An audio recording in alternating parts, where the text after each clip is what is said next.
평양의 고위소식통과 연결된 몇 긴급하고 아주 엄청난 이런 특급 뉴스를 전해드리겠습니다. 김정은과 김여정 지금 동시에 마약 중독 치료를 받고 있다는 소식입니다. 어찌 보면 이 마약에 들어가는 북한, 우리가 예상한 것보다 이 붕괴가 가속될 수 있지 않을까요? 이런 기대까지 가지게 되는데 어떤 내용인지 오늘 좀 자세히 집중적으로 분석해 보도록 하겠습니다. 그러지 않아도 요즘 이 대북 활동 단체들 중 몇 개 단체가 김정은 또 김여정 이 마약에 쩔어 있다. 그들 마약 중독이다. 라고 하는 이런 자료들을 이제 내고 있는데요. 그런 자료를 이제 듣는 시청자들께서는 아니 그래도 한 나라를 다스리는 최고 지도자이고 그의 비서실장인데 어떻게 이게 마약을 하면서 이렇게 신미한 상태에서 통치를 할 수 있겠느냐에 대해서 어딘가 긴가민가 하는 것이 사실입니다. 또 그럴 수밖에 없는 게 마약이라고 하는 것은 일반적으로 사회적 이탈자들, 뭔가 심신에 문제가 있고 그 올곧은 삶이 아니라 좀 삐뚤어지고 이런 삶을 사는 이런 사람들이 속에서 마약에 대한 문제가 많이 나오거든요.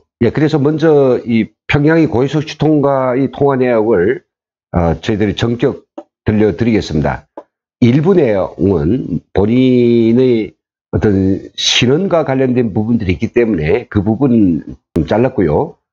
기본적인 부분은 들려드립니다. 그리고 한 가지 좀 부탁을 드리겠습니다.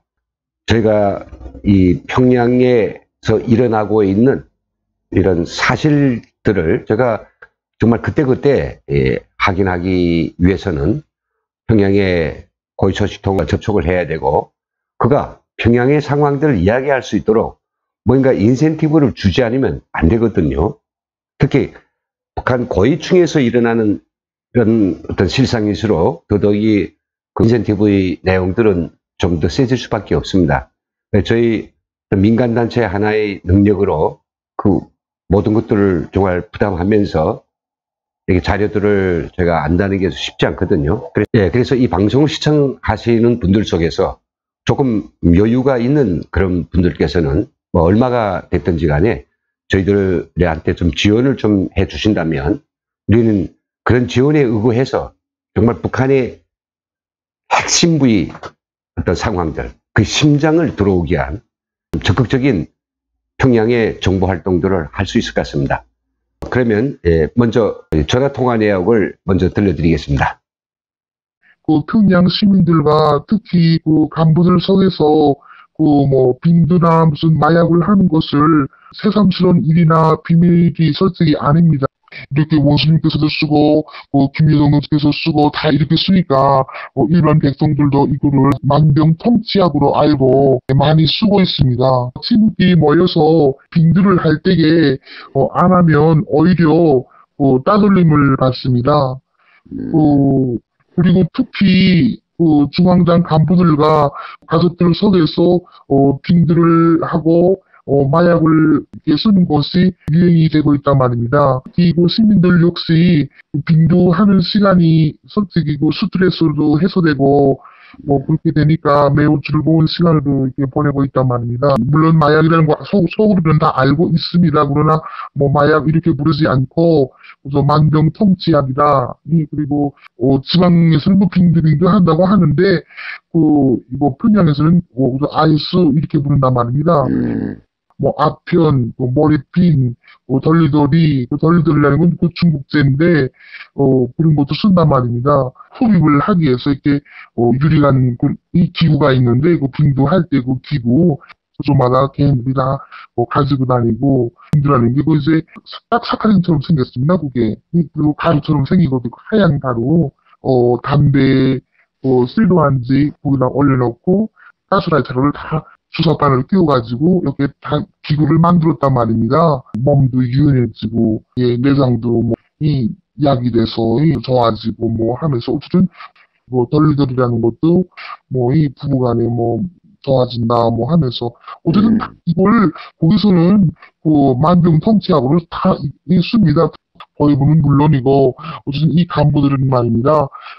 이게 시민들이 쓰는 것을, 누가 쓴다는 걸 서로 다 통해서 아니까나, 돈을 안 주고도, 그 사람들한테 통 때리고, 빼앗달라길든, 그렇게 해가지고, 이거, 빙도 제약 공장이 있습니다. 평양의 망경대구역 당상동에 우산장이라고, 방송되기 죽기 전까지는 완전 최고 뺑국이 그런 것만 껍데기에 올라가는 제품도 있고, 그 다음에 특히나 또 그렇지 않습니까? 그 간부들이라는 게 얼마나 솔직히 체제도 그렇고 다 당해서 치고받는 단련에 머리가 아프지 않습니까?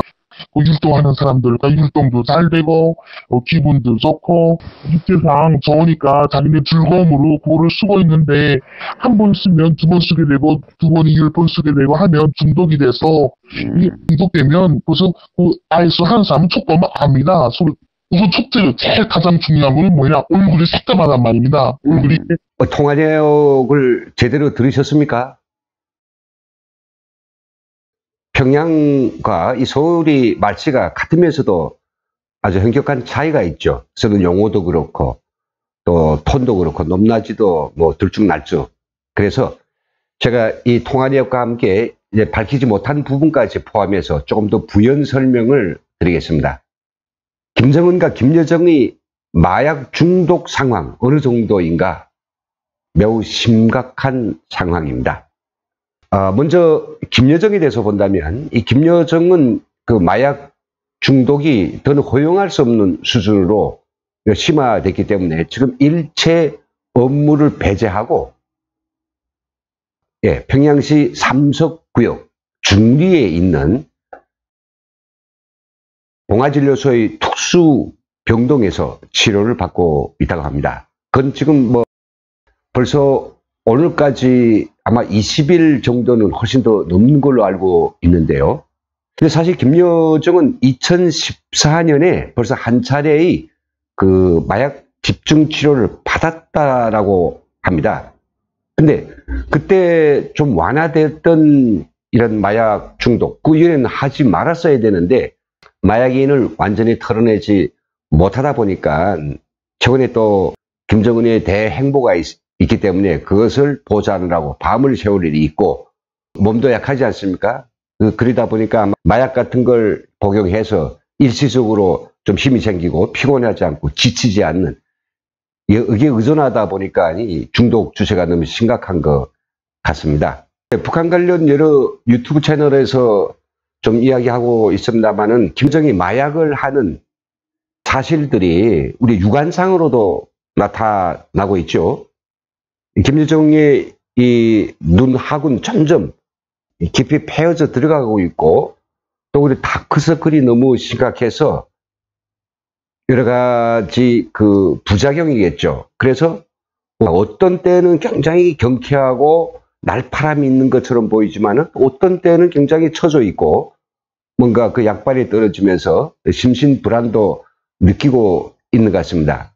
오늘날 김여정이 업무에서 배제돼 가지고 이렇게 전문적인 마약 치료를 받을 수밖에 없는 것은 그가 이 마약 때문에 엄청 그 주변 사람들한테 주는 그 안 좋은 영향들이 커지고 있고 분노 조절이라고 합니까? 이렇게 아무 데나 화를 벌컥벌컥 내고 또 그리고 본인은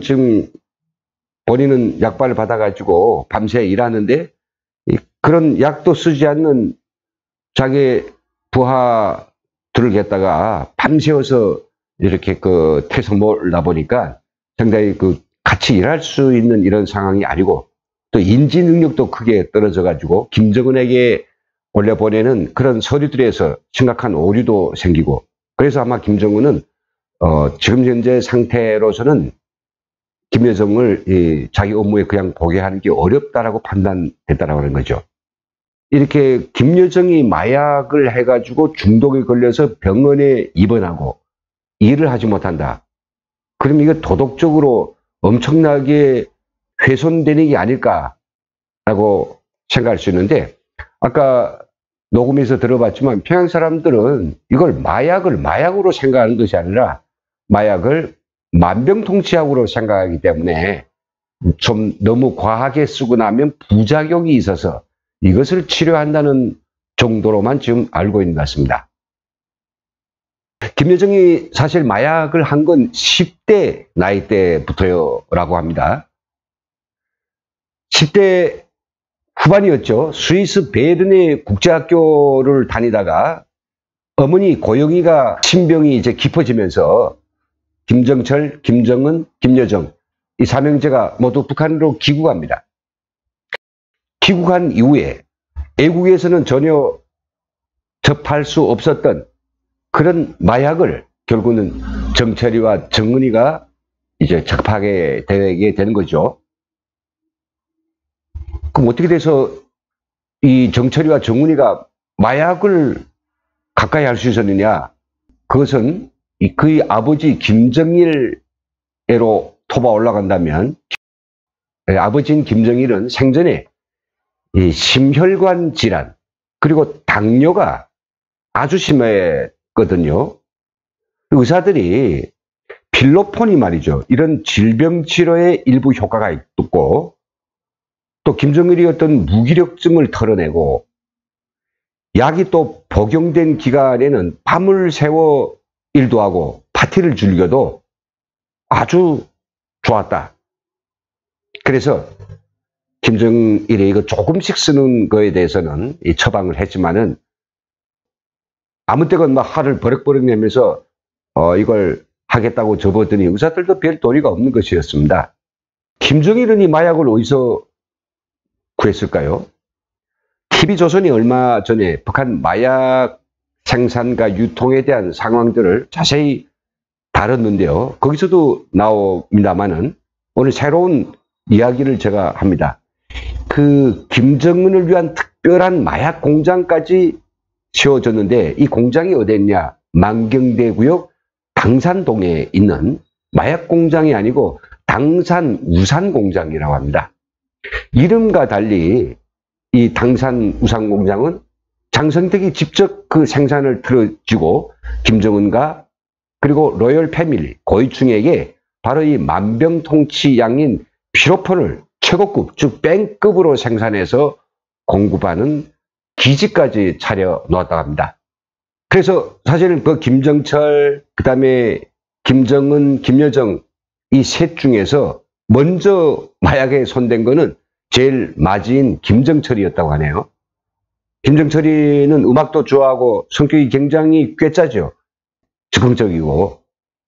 그러다 보니까 마약에 먼저 손을 대서 아버지한테 몇 번 혼도 나고 중독돼 가지고 그 치료도 효과가 없어지자 결국 김정일은 김정철 대신에 2009년 김정은 후계자로 내정하였습니다. 2011년에 김정일이 죽고 나서 모든 권력을 한 손에 들어준 김정은. 그 의욕은 굉장히 넘쳤을 것이야요. 이런 과도한 업무가 동반되다 보니까 또 그리고 제 마음대로 할 수 있는 제 옷가의 기품주들 이런 주색에 너무 빠지다 보니까 극도의 피로를 느끼고 이런 피로를 털어내고 사업에서 왕성한 힘을 발휘하기 위해서 결국은 필로폰을 쓰기 시작했는데요. 큰 오빠가 쓰고 둘째 오빠도 쓰다 보니까 결국은 여정이주까지도 그 이후에 다 이 마약에 손대서 오늘날 마약쟁이가 되었다고 평양의 고위소식통은 전하고 있습니다. 그런데 한 나라의 통치자인 김정은이 마약에 쩔어서 정상적인 사고를 하지 못하고 심신이 허약하고 또 그리고 불안 증세와 자기 결정 장애라든지 분노 조절 이와 같은 이 후유증들이 온다라고 하면 북한이 어떻게 돌아가겠습니까?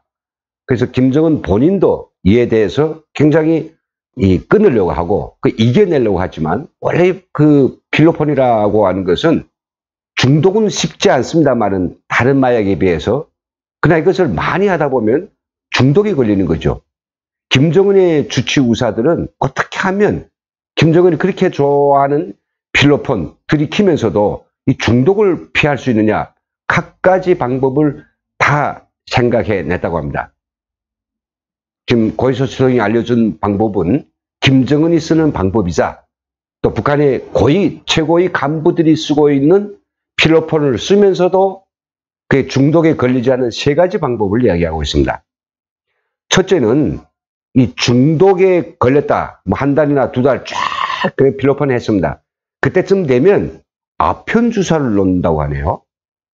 그러면 아편 주사를 놓으면 모르핀 성분이 몸에서 쫙 퍼져가지고 오히려 여기에 화학 제품인 필로폰의 성분들을 싹 중화시키는 이런 역할이 있답니다. 필로폰이 성분들을 일부 중화시키는 이런 역할을 한다고 합니다. 그래야 일정한 기간은 필로폰, 또 모르핀 중화, 필로폰, 모르핀 중화 이런 식으로 이제 이게 레파토리가 되는 거죠. 그리고 필로폰을 딱 흡입할 때 그 시간이 몸에 각인이 된다고 하네요. 그럼 다음에 뭐 이틀이고 3일 그 시간대에는 약발이 떨어져 가지고 그 시간에 가장 심각한 어떤 욕구를 느낀다고 합니다. 그래서 필로폰을 할 때에도 몸에 그런 시각이 각인되지 않도록 같은 시간에 절대 안 한다는 거죠. 피한다는 거죠. 오늘 5시에 했다면 며칠 후에는 7시에 하고 또 그리고 그 다음에 할 때는 또 12시에 하고 이게 랜덤으로 흡입하는 그런 시간을 가지도록 하는 것이고, 그리고 세 번째는 또 뭐인가, 필로폰만 계속해서 고집하지 않고 모르핀 이야기했지만 아편 그리고 도리도리라고 하는 다양한 마약들을 섞어서 이게 칵테일식으로 사용하면 필로폰에 중독되는 걸 그나마 조금이라도 아마 피할 수 있는 것 같습니다. 그래서 아마 그 김정은은 우리가 보건대는 전혀 마약 중독하고는 굉장히 거리가 멀 것 같지만 그도 마약이 흔해 빠진 집안에서 청소년 시절을 보냈고 또 거기에 노출되어 있는 상황에서 김정은도 그 필로폰 중독에서 절대로 무관할 수는 없었던 것 같습니다. 의사들의 이런 적극적인 권유 그리고 치료 때문에 그나마 필로폰 중독은 오랫동안 피할 수 있었는데 일이 터졌죠. 2014년에 김정은은 장성택을 죽이고 나서 신경불안 증세가 굉장히 심하고 그리고 분노 조절이 극치에 이르자 의사들은 급격하게 김정은한테 이상 더 이게 진행되면 정말로 건강과 그리고 활동이 어렵습니다라는 완강한 의견을 들이대서 결국은 2014년 그 다음 해 8월경부터 근 한 달 동안에 필로폰 이 중독을 해제하는 이런 중독 치료를 받았다고 합니다. 약간 좀 기억을 좀 해보시죠. 2014년 8월경에 김정은은 뭐 마약이 아니라 우리가 알고 있건데는 다리를 다쳐가지고 그걸 뭐 통풍이라 그랬습니까? 그 치료를 하느라고 병원에 한 달 동안 입원한 거를 내셨는데 그 다리 다친 것도 결국은 그게 바로 마약을 한 상태에서 계단으로 내려가다가 결국은 제 정신이 아닌 마약의 정신에 굴리다 보니까 다리가 아주 크게 접질렀고요. 그래서 다리 치료도 하면서 동시에 필로폰 중독 치료를 같이 받았다고 합니다. 그래서 상태는 굉장히 호전되어 있는데 최근에 또다시 필로폰에 집착하면서 환청 그리고 환각, 구토도 하고요.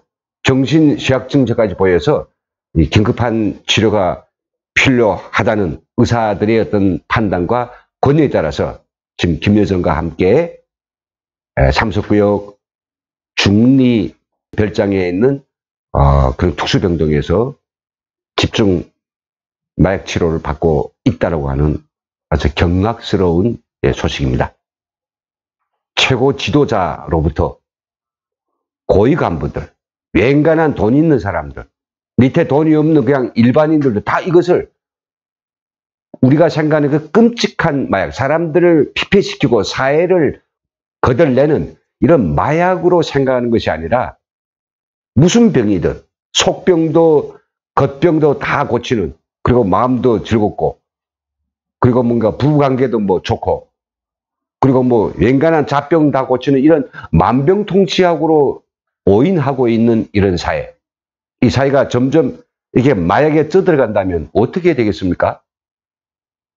오히려 북한이 핵무기나 미사일과 같은 세인들이 막 모두매를 맞을 수 있는 이런 위험한 짓거리를 해서 망할 수도 있고, 또는 북한 주민들이 더는 참으려야 참을 수 없는 이런 노예의 삶에 반항을 해서 민중봉기나 기타 대중적 저항을 통해서 북한 사회를 뒤집을 수도 있지만은, 어찌 보면 북한이 이 마약 때문에